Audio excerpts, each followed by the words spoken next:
बिस्मिल्लाहिर्रहमानिर्रहीम। अस्सलाम वालेकुम नादरीन, आप यूट्यूब चैनल देख रहे हैं। मैं इमरान खान हूँ। बहुत इंपॉर्टेंट खबरें। आज एक बहुत बड़ा दिन था और वही हुआ सुप्रीम कोर्ट ऑफ पाकिस्तान में, जिसकी पूरा पाकिस्तान उम्मीद कर रहा था। यानी ये पहली मरतबा ऐसा हो रहा है कि फ़ैसले होने से पहले हर पाकिस्तानी को, आम आदमी को, सबको आइडिया हो जाता है कि फ़ैसला होना क्या है।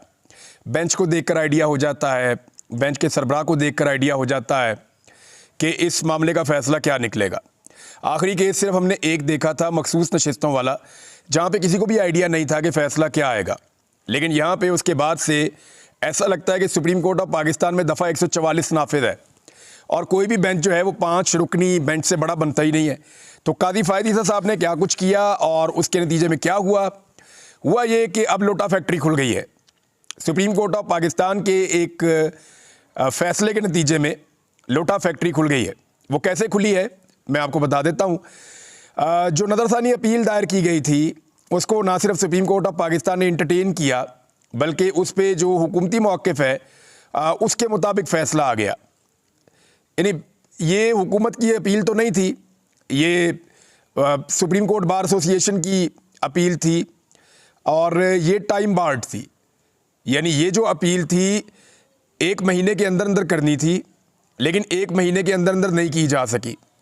इस अपील को 1 हफ़्ता लेट किया गया। यानी 6 दिन कुछ सहाफ़ी रिपोर्ट कर रहे हैं, कुछ 4 दिन रिपोर्ट कर रहे हैं, लेकिन जो 1 महीने की एक लिमिट होती है उसके अंदर इस अपील को नहीं किया जा सका। कादी फ़ायद ईसा साहब माजी में बड़ी शद्द और मद के साथ अपने फ़ैसलों में ये लिखते रहे हैं कि जब भी कोई नज़रसानी की अपील आएगी या रिव्यू की पटिशन आएगी, अगर वो अपने मुकर्ररा वक्त के बाद आएगी तो उसको अदालत इंटरटेन नहीं करेगी।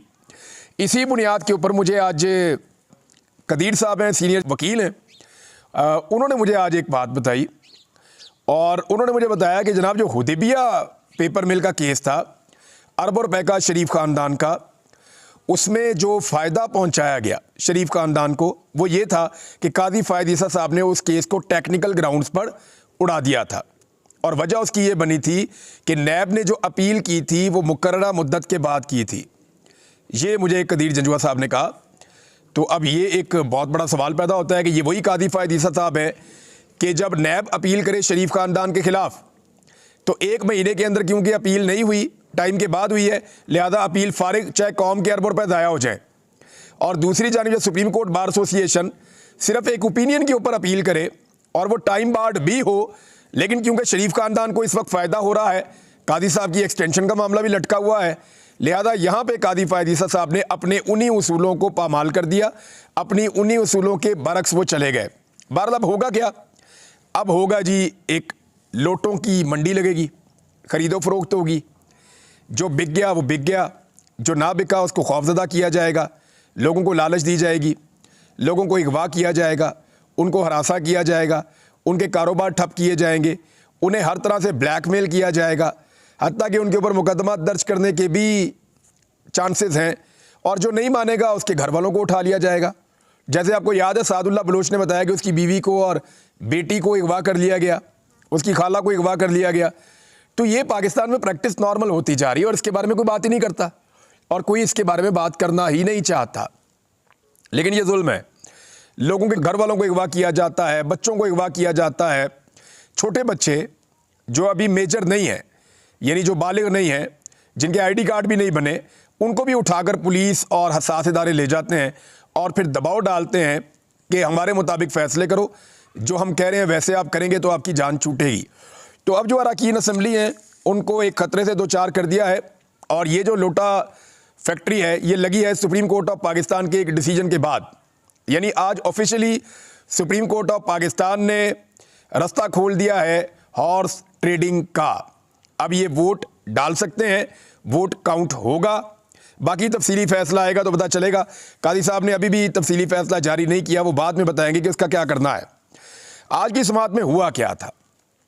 एक तो इमरान खान साहब से जो मुलाकात की बैरिस्टर अली ज़फ़र साहब ने, उन्होंने सारे कानूनी नुक्ते इस्तेमाल किए कि इस केस को लंबा चलाया जाए, इसमें डिलेइंग टैक्टिक्स इस्तेमाल किए जाएँ, केस को कम से कम इतना लंबा ले जाएँ कि वो टाइम गुजर जाए जिसमें ये आईनी तरमीम करना चाहते हैं। तो पहले उन्होंने कहा जी इमरान खान साहब से मुलाकात जो करवाई गई वो तो एक वकील की और क्लाइंट की मुलाकात ही नहीं थी, उसके अंदर तो जनाब बैठे हुए थे पुलिस अफसरान, तो वो कैसी मुलाकात थी? तो उसके ऊपर भी अदालत ने कोई तवज्जो नहीं दी। फिर उन्होंने कहा जी कि इमरान खान साहब वीडियो लिंक के ज़रिए से खुद इसका हिस्सा बनना चाहते हैं। उन्होंने इस्तदा की है इमरान खान साहब ने अपने वकील के ज़रिए से कि मैं वीडियो लिंक पर खुद आकर बात करना चाहता हूँ। अब लाजमी बात है उसकी तैयारी होनी थी, चीज़ें होनी थी, उसमें भी एक दिन लग जाना था, लिहाजा वो मौका भी नहीं दिया गया। क्योंकि अगर कल केस लगता था, कल जुम्मा था, उसके बाद 2 छुट्टियाँ आ जाती, लेकिन आज हर हाल में इस केस का फैसला सुनाया जाना था। ये बहुत सारे लोग पहले ही कह रहे थे। और जब ये भी नहीं बात मानी गई तो फिर बिला आखिर थोड़ी सी बातचीत हुई। बैरिस्टर अली ज़फ़र साहब ने अच्छा केस लड़ा इमरान खान साहब का। उन्होंने ये भी बताया कि जनाब हुकूमत आईनी तरमीम करने जा रही है और उसमें चीफ जस्टिस की उम्र की हद बढ़ा रही है, और ये जो केस आप सुन रहे हैं इसका उन्हें फ़ायदा होगा। अगर आप फैसला करते हैं तो ये मफादात का टकराव है, जिसे कन्फ्लिक्ट ऑफ इंटरेस्ट कहते हैं। हम काफ़ी दिनों से इस पर बात कर रहे हैं। तो लेकिन चीफ जस्टिस ने कहा जो आप बोल रहे हैं ना उसे हम सुनेंगे और ना ही उसे रिकॉर्ड का हिस्सा बनाएंगे, ये कादी साहब ने कहा। फिर बिलाखिर इमरान खान साहब के वकील ने इमरान खान साहब की हदायत के ऊपर, जैसे उन्होंने कहा हुआ था, उन्होंने 63A का जो नज़रसानी केस है, ये जो 5 रुकनी बेंच है, इसका बाइकआउट कर दिया और बाइकआउट करके उसमें से निकल लिए। लेकिन कादी फ़ायद ईसा साहब ने उन्हें अदालती मुआवन मुकर्रर कर दिया, जो एक अच्छी प्रेसिडेंट नहीं है। सब लोग कह रहे हैं कि उन्होंने गलत किया, लेकिन अली ज़फ़र साहब ने कबूल भी कर लिया। और लेकिन इमरान खान साहब के वकील के तौर पे उन्होंने बाइकआउट कर दिया है। अब आप देखें कन्फ्लिक्ट ऑफ इंटरेस्ट कहाँ पे आता है। नंबर 1, मर्जी की कमेटी बनाई गई, यानी जो कमेटी केस बेंचेस बनाती है, प्रैक्टिस एंड प्रोसीजर कमेटी, वो कादी साहब ने पहले वो मर्जी की बनाई, उसके बाद अपनी मर्जी का बेंच बनाया। फिर एक जस्टिस मुनीब अख्तर साहब जो उस बेंच में पसंद नहीं आए और उन्होंने एक कानूनी नुक्ता उठाया, उनको एक अजीब तरीके से निकाल के अपनी मर्जी का दूसरा जज भी उसके अंदर शामिल किया। पूरा का पूरा बेंच जो है वो हम ख्याल हो गया। उसके बाद जितने एतराज़ात आए वो सारे एतराज़ात मुस्तरद किए गए। तो ये मफादात का टकराव नहीं तो और क्या है। यानी बिलावल जरदारी खुद कह रहे हैं कि जनाब 25 तारीख से पहले पहले आईनी तरमीम लाना होगी। यानी बिल्ली तो थैले से बाहर आ चुकी है।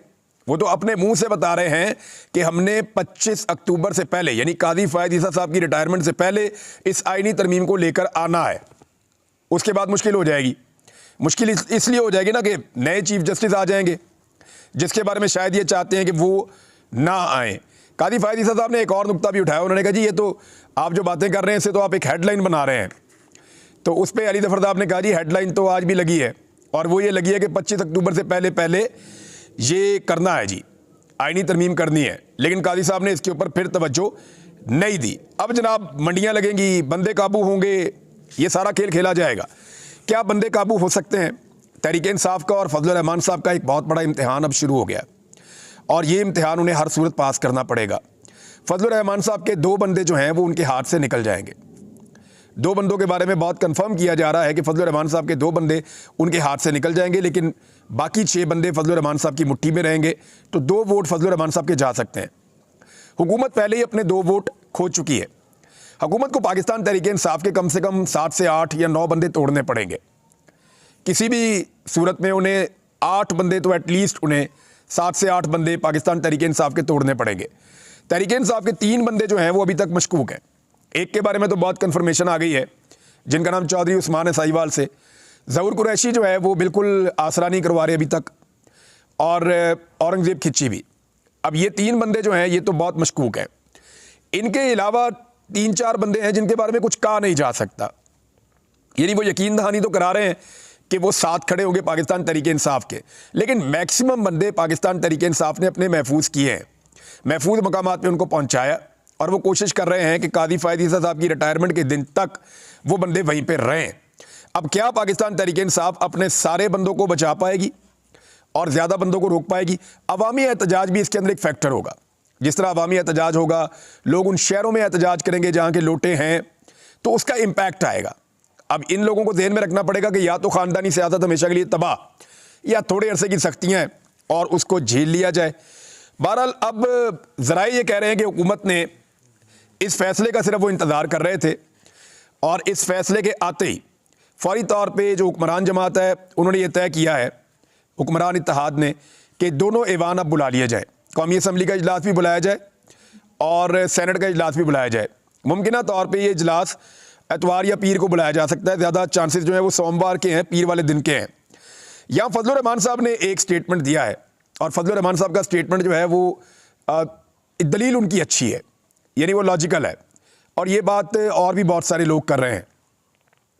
फजलुर रहमान साहब ने कहा जी इसको मौखर कर दें आप तरमीम को, कोई आसमान नहीं गिर जाएगा। इससे पहले भी आप लोग हफ्ते और इतवार को कह रहे थे कि अगर तरमीम ना हुई तो आसमान गिर जाएगा, तो एक तारा भी नहीं टूटा, कुछ भी नहीं हुआ। लिहाजा आप रुक जाएं, अभी तरमीम ना करें, पाकिस्तान के अंदर जो है पॉलिटिकल टेम्परेचर उसको नीचे आने दें। एक तरफ हुकूमत के लोग जो हैं वो इल्ज़ामात लगा रहे हैं पाकिस्तान तहरीक इंसाफ पे कि जी एहतजाज की सियासत क्यों करते हैं। नवाज शरीफ साहब ने भी कल यही बात की, शहबाज शरीफ साहब भी यही बात कर रहे हैं, ख्वाजा आसिफ साहब ने लंबी लंबी ट्वीटें लिख दी कि जनाब उस वक्त जब शंघाई ताउन तंजीम का पाकिस्तान के अंदर इजलास होने जा रहा है, दुनिया भर से रहनुमा आ रहे हैं, मुख्तलिफ गैर मुल्की सरबराह पाकिस्तान के दौरे कर रहे हैं, तो इमरान खान साहब पाकिस्तान को डिस्टेबलाइज करने पे तुल पड़े हैं और जनाब वो ये उन पे ब्लेम ये किया जा रहा है कि वो इस मौके पर जानबूझ के लोगों को निकाल रहे हैं। तो इसका आसान हल मैं बता देता हूँ, आप तरमीम को मौखर कर दें और इमरान खान साहब एहतजाज को मौखर कर देंगे। देखें, पहले आपको देखना पड़ेगा कि क्या इमरान खान इस हुकूमत को गिराने के लिए एहतजाज कर रहे हैं, तो जी नहीं, इमरान खान साहब इस हुकूमत को गिराने के लिए ये एहतजाज नहीं कर रहे। क्या इमरान खान साहब कोई और उनका एजेंडा है कि फौरी तौर पे वो जेल से बाहर आना चाहते हैं? वो तो पिछले 11-12 माह से जेल में है, तो अगर जेल से बाहर आना उनका मकसद होता तो ये एहतजाज वो पहले कर रहे होते। तो इसका मतलब है वो जेल से बाहर आने के लिए भी एहतजाज नहीं कर रहे। तो इमरान खान साहब ये एहतजाज कर क्यों रहे हैं? वो ये एहतजाज कर रहे हैं एक आईनी तरमीम को रोकने के लिए, जिसको वो आईने पाकिस्तान के ऊपर एक हमला समझते हैं और वो ये समझते हैं कि बुनियादी इंसानी हकूक़ ख़त्म हो जाएंगे और सुप्रीम कोर्ट ऑफ पाकिस्तान जो है वो बहुत कमज़ोर हो जाएगी। लिहाजा इमरान खान साहब जो है वो इसके ख़िलाफ़ निकल रहे हैं।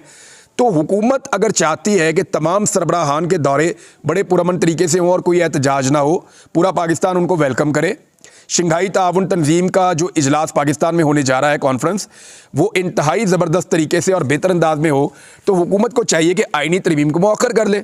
ये कौन सा कोई ज़िंदगी मौत का मामला है? इसको नवंबर पे ले जाएं, आईनी तरमीम को नवंबर पे ले जाएं। इरफान सिद्दीकी साहब ने कहा भी है ना, उन्होंने अपने मुंह से कहा है कि आईनी तरमीम तो काजी फ़ायद ईसा साहब की रिटायरमेंट के बाद भी हो सकती है।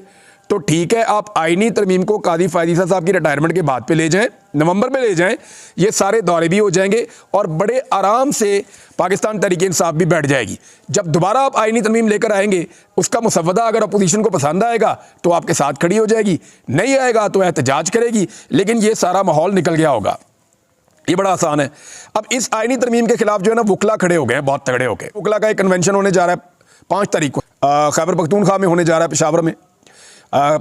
4 तारीख को तो इस्लामाबाद डी चौक में जो होना है उसका आइडिया हो रहा है। हुकूमत की कांपें टांगी हुई हैं, सैकड़ों कारकुन गिरफ्तार कर लिए हैं, बहुत सारे जो रहनुमा हैं पाकिस्तान तहरीक इंसाफ के वो भी गिरफ्तार कर लिए गए हैं। लगातार लोगों के घरों पे छापे मारे जा रहे हैं। जो लोग छुट्टी करके दफ्तरों से घर जा रहे होते हैं उनको रास्ते में पकड़ के पुलिस गिरफ्तार कर लेती है और जगह जगह पे रुकावटें खड़ी कर दी गई हैं। 4000 की इजाफी नफरी बुला ली गई है। रेड जोन को रेंजर्स के हवाले कर दिया गया है और बहुत बड़े पैमाने पे रुकावटें लगाई जा रही हैं। आंसू गैस की शेलिंग और हर चीज़ का बंदोबस्त किया गया है। क्या ये सारा कुछ करके रोका जा सकता है? अली अमीन गंडापुर साहब ने कहा कि मैं तो पहुंचूंगा, और उनके जो तर्जुमान है बैरिस्टर साहब, उन्होंने साफ कहा कि अली अमीन गंडापुर हर हाल में डी चौक पहुंचेंगे, कुछ भी हो जाए, सारी रुकावटें अबूर करेंगे। पब्लिक के अंदर जो पैशन है, जो दिखाई दे रहा है, क्योंकि लोग भी इसको एक आखिरी मौके की तरह ले रहे हैं। लोगों को आइडिया है कि अगर लोग इस वक्त अदलिया के साथ खड़े ना हुए, लोगों ने इस वक्त अदलिया का साथ ना दिया, आईने पाकिस्तान के साथ खड़े ना हुए, तो फिर ये लड़ाई बहुत लंबी चलेगी।